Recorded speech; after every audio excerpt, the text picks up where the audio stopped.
So, George R. R. Martin of A Song of Ice and Fire, Game of Thrones fame, he's got a new blog post out. If you can't be bothered to read it, that's fine. I'm going to tell you the gist. He gives us a brief update of what he's been up to, things he's been doing, things he's been enjoying. One thing he did not was the Jets and the Giants. I'm a Niners fan, so George, I get it. Then he gets into the really juicy stuff, the new spin-off, A Knight of the Seven Kingdoms. He says it's done, it's completed, it's 6 episodes, and he's seen every single one. And he loves them. He heaps praise on the cast.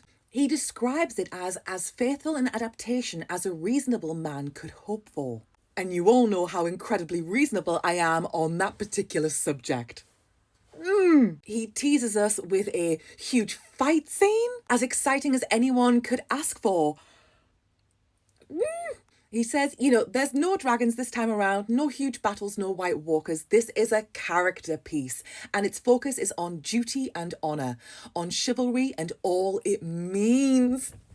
I'm so excited. George R. R. Martin himself describes this as one of the best stories he's ever written.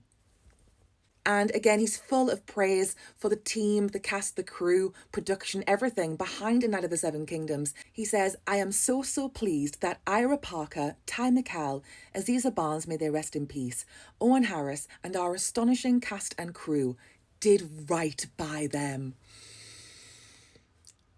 That bodes well. George says he thinks that this show is going to be airing sometime in the summer, maybe going into autumn. And he says we'll be moving on to The Sworn Sword, the second tale of Dunk and Egg. So seemingly he's confirming a second season, like that's the plan. That means Lady Rohan Webber. If you don't know about Lady Rohan, firstly, she's Tywin Lannister's grandmother, but she had a whole other life before that. And George, he wraps up this blog post by saying, and once I finish The Winds of Winter, I will need to get hopping on The Village Hero and all the other tales that await the lads.